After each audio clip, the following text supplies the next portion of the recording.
Bapa,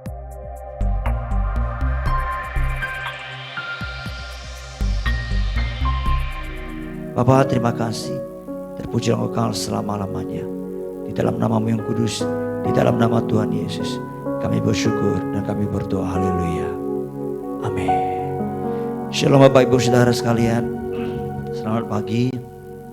Ya, Saudara, hari ini kalau kita melihat data COVID-19 di bangsa kita sudah mencapai 80.000 jiwa lebih, Saudara, yang positif mengalami COVID ini, Saudara. Kita tahu bahwa ketika awal COVID ini terjadi, Saudara, ada banyak di antara kita, banyak juga masyarakat yang tidak merasa tidak panik, tidak khawatir, tidak takut ya dengan kejadian awal-awal di mana ya hanya 1-2 orang, kemudian bertambah puluhan orang yang terinfeksi ya. Namun ketika semakin hari semakin bertambah banyak, lalu kemudian kita melihat ada bisa mencapai ribuan angka setiap hari kenanya. Lalu kemudian kita menjadi takut karena virus ini mengakibatkan kematian yang sungguh sangat banyak juga. Ya, bahkan kita melihat di video ada beberapa negara yang sampai orang yang meninggal jenazahnya sampai tidak sempat dikubur. Ya, rumah sakit penuh seperti itu, bahkan di lorong-lorong ya jenazah-jenazah itu dibiarin seperti itu. Ya, bahkan ketika dimakamkan kita melihat kuburannya yang digali cukup sangat banyak sekali seperti itu, Saudara. Ya, lalu banyak orang yang menjadi takut setiap hari kita dibombardir dengan berita-berita seperti itu. Lalu kita menjadi penuh dengan kewaspadaan, kita nggak keluar rumah. Ya, banyak hal yang membuat kita sangat waspada sekali seperti itu, Saudara.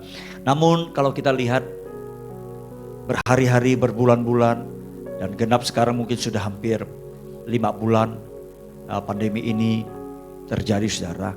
Dan kini kalau kita melihat sepertinya sudah menjadi biasa. Tidak ada hal yang terlalu mengkhawatirkan. Kita sudah tidak terlalu menggubrisnya. Kenapa? Karena kita bisa melihat hari-hari ini di pasar-pasar, di mal-mal, di restoran, di jalan-jalan penuh dengan ramai orang. Seperti itu, Saudara. Ya. Saya percaya manusia memang cenderung punya satu jiwa, satu kehidupan, yaitu namanya beradaptasi, Saudara. Manusia ketika sudah mulai beradaptasi, dia akan menjadi kebiasaan di situ, Saudara. Nah, Saudara, sama seperti dengan dosa juga, Saudara.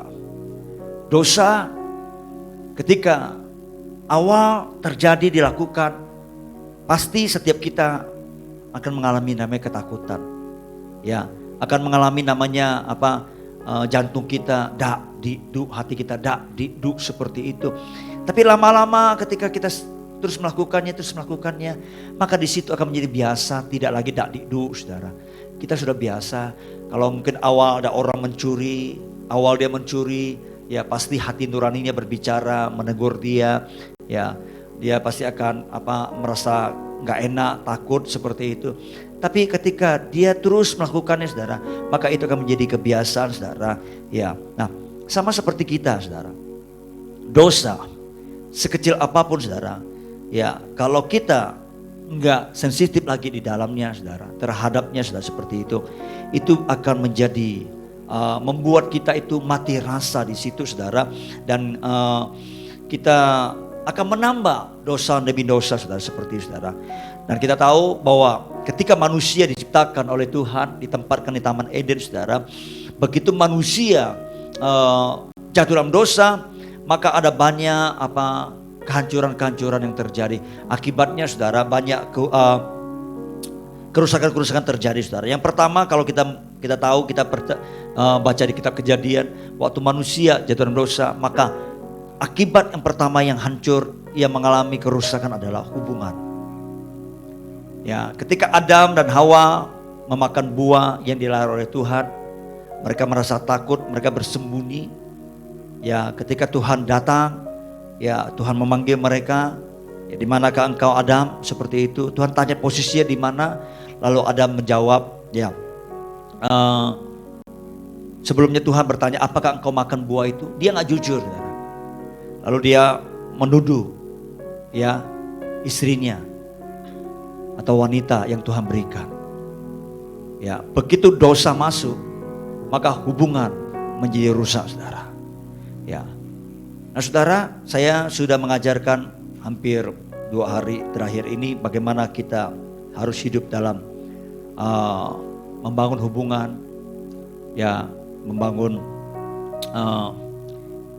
keintiman kita satu dengan lainnya, saudara. Dalam arti hubungan relasi kita, saudara. Saudara tahu bahwa hubungan kita dengan sesama kita sangat terpengaruh besar hubungan kita dengan Tuhan, saudara. Kalau hubungan kita dengan Tuhan itu terganggu, maka sudah otomatis hubungan kita dengan sesama itu pasti terganggu, saudara. Karena itu Yesus berkata, hukum yang terutama, yang pertama dan yang kedua, kasihlah Tuhan Allahmu dengan segenap hatimu, jiwamu, kekuatanmu, akal budimu, dan kasihlah sesamamu seperti dirimu sendiri, saudara.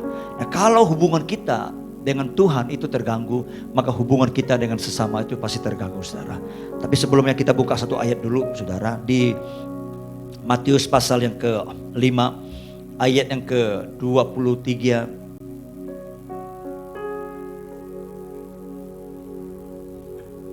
sampai 24, saudara. Saya akan bacakan buat saudara. Sebab itu jika engkau mempersembahkan persembahanmu di atas mezbah dan engkau teringat akan sesuatu yang ada dalam hati saudaramu terhadap engkau, tinggalkanlah persembahanmu di depan mezbah itu dan pergilah berdamai dahulu dengan saudaramu, lalu kembali untuk mempersembahkan persembahan itu. Saudara, ini orang mau bangun hubungan dengan Tuhan, tapi dia punya masalah dengan sesamanya. Seperti itu. Ya. Nah, Tuhan berkata kalau engkau ingin membangun hubungan dengan Tuhan, engkau harus memperbaharui hubunganmu dengan sesamamu. Dan orang seperti ini, saudara, kalau Tuhan ingatkan dengan hubungan sesamanya, dan kalau dia tidak pergi, ya, berdamai dengan saudaranya, itu otomatis, ya, pasti hubungannya dengan Tuhan itu pasti rusak. Kenapa?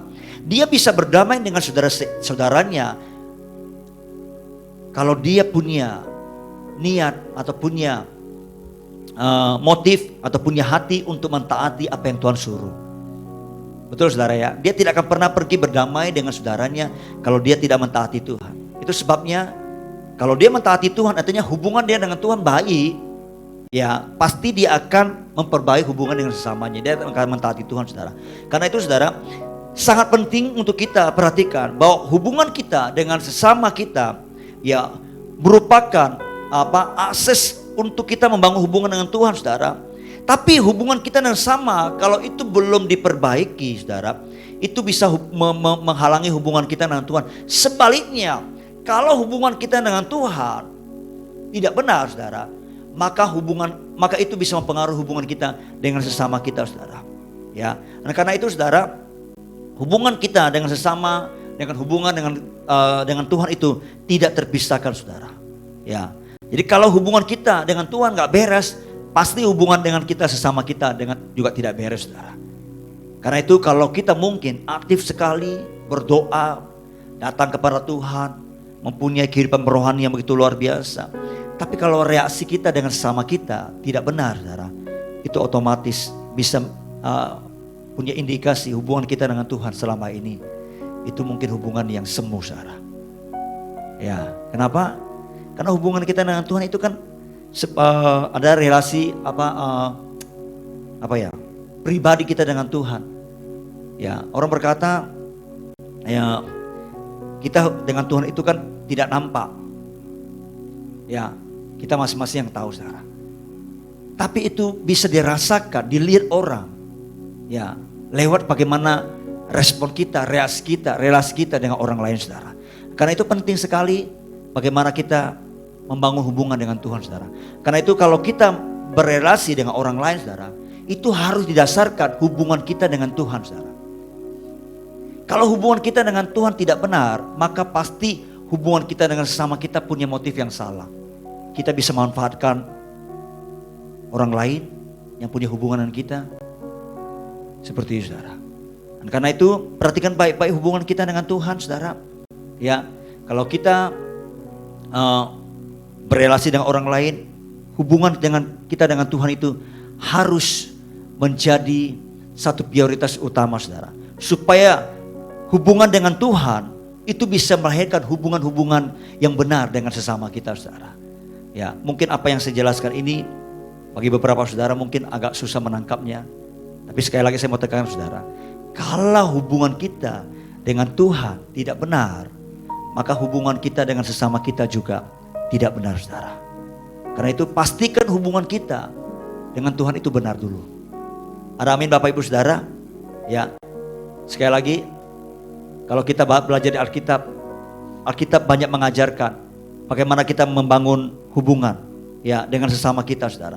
Cukup banyak kalau saudara baca, saya telusuri ya, di sana diajarkan bagaimana kita berhubungan ya, antara gembala dengan jemaat, antara anak dengan orang tua, antara hubungan dengan sesama, antara hubungan suami istri seperti itu, antara pimpinan dan bawahan, saudara, seperti saudara.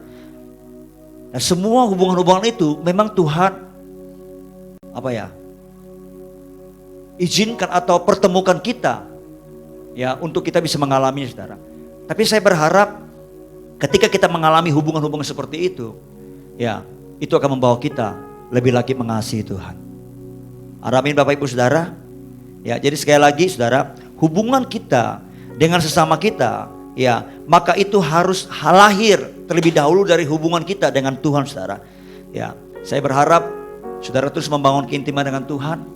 Kalau misalnya hari ini Anda sedang bermasalah dengan keluarga, Anda sedang bermasalah dengan suamimu, dan Anda sedang menyimpan sesuatu mungkin ganjalan di hatimu, saya mau katakan, ya, coba cek hatimu dengan Tuhan. Kalau Anda masih terus menyimpannya, itu artinya hubunganmu dengan Tuhan itu pasti error, pasti tidak benar. Sebab kalau Anda benar dengan Tuhan, Anda pasti akan berespon yang benar dengan sesamamu, dengan suamimu, dengan istrimu, saudara. Ya, bahkan dengan musuhmu sekalipun, saudara. Ya, Yesus pernah berkata begini, ya, berkatilah, doakan, ya, setiap musuh-musuhmu. Nggak gampang itu, saudara. Kalau hubungan kita dengan Tuhan tidak benar, maka kita tidak mungkin bisa mengasihi musuh kita, saudara. Karena itu kalau lagu tadi yang kita nyanyikan, ya, Yesus dalam namamu ku bertelut, kita harus tundukkan kehidupan kita di bawah ketuhanan Yesus. Nah, waktu kita tundukkan kehidupan kita di bawah ketuhanan Yesus, artinya hubungan kita itu baik dengan Tuhan, maka hubungan kita dengan sesama juga akan baik, saudara. Percayalah, saudara, ya. Kalau saudara mungkin berkata, saya sulit untuk mengampuni orang itu, ya, saudara coba buka hati saudara untuk Tuhan. Ya, saya percaya ketika hubunganmu dengan Tuhan itu diperbaiki, maka hubunganmu dengan sesama pasti diperbaiki, saudara. 2 hari yang lalu saya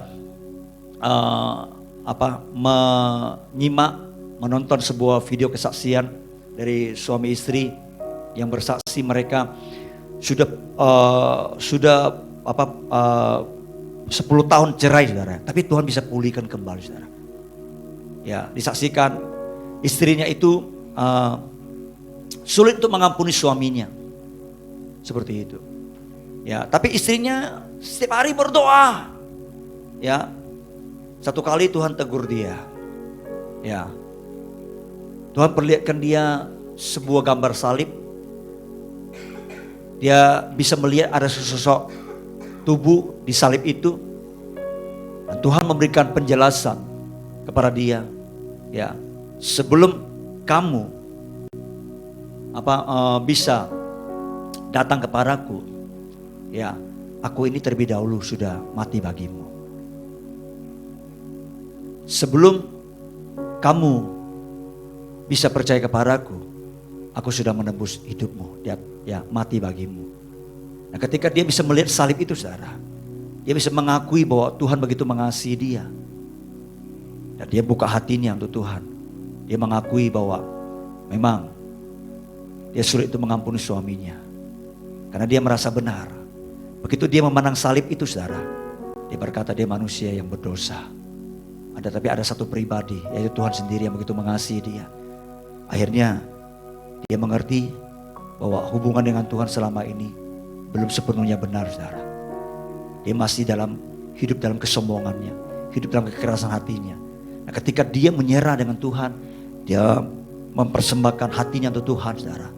Dan hubungan dengan Tuhan dia diperbaiki, diperbaharui, dia tunduk kepada Tuhan. Akhirnya dia bisa mengampuni suaminya. Ketika dia mengampuni suaminya saudara, ya akhirnya lama-lama dia bisa kembali lagi mengasihi suaminya saudara. Dan singkat cerita disaksikan, akhirnya dia bisa menerima suaminya kembali saudara, untuk menjadi suami. Padahal sudah cerai. Saya percaya kalau Yesus berkata kalau kita mengampuni orang, ya sama seperti Tuhan mengampuni kita saudara. Itu artinya kita terlebih dahulu memperbarui hubungan kita dengan Tuhan. Baru kita bisa mengampuni orang saudara. Sekali lagi saya berdoa Bapak Ibu Saudara, perbaiki hubungan kita dengan Tuhan. Kita mungkin selama ini susah untuk hubungan-hubungan kita yang rusak itu diperbaiki. Karena memang hubungan kita dengan Tuhan itu belum diperbaharui, belum diperbaiki dengan benar saudara. Datanglah kepada Tuhan, akui dengan Tuhan. Saya percaya Tuhan akan memampukan kita, memberikan kita kasih karunia, kita hubungan kita dengan Tuhan diperbaharui, maka reaksinya, responnya, hasilnya dengan sesama kita pasti juga akan diperbaharui saudara. Tuhan akan memberikan kita kemampuan untuk bisa membangun hubungan kita yang mungkin sekalipun sudah rusak, sudah hancur saudara. Saya berdoa Bapak Ibu Saudara, khususnya hubungan suami istri. Mungkin ada di antara Bapak Ibu Saudara yang mendengarkan hari ini, Bapak Ibu Saudara, hubungan keluarga saudara mengalami kehancuran, perceraian. Ya, kalau Bapak Ibu Saudara mau mengalami pemulihan kembali, mari datang kepada Tuhan dengan sungguh-sungguh, akui kehidupan Bapak Ibu Saudara, hati saudara. Ya, saya percaya Tuhan akan memberikan kasih karunia, pintu anugerah akan terbuka bagi Bapak Ibu Saudara. Amin Bapak Ibu Saudara, haleluya. Kiranya apa yang saya sampaikan ini bisa menguatkan saudara, memberkati saudara, dan mengingatkan saudara untuk saudara hidup seperti apa yang firman Tuhan katakan. Amin. Mari kita datang kepada Tuhan.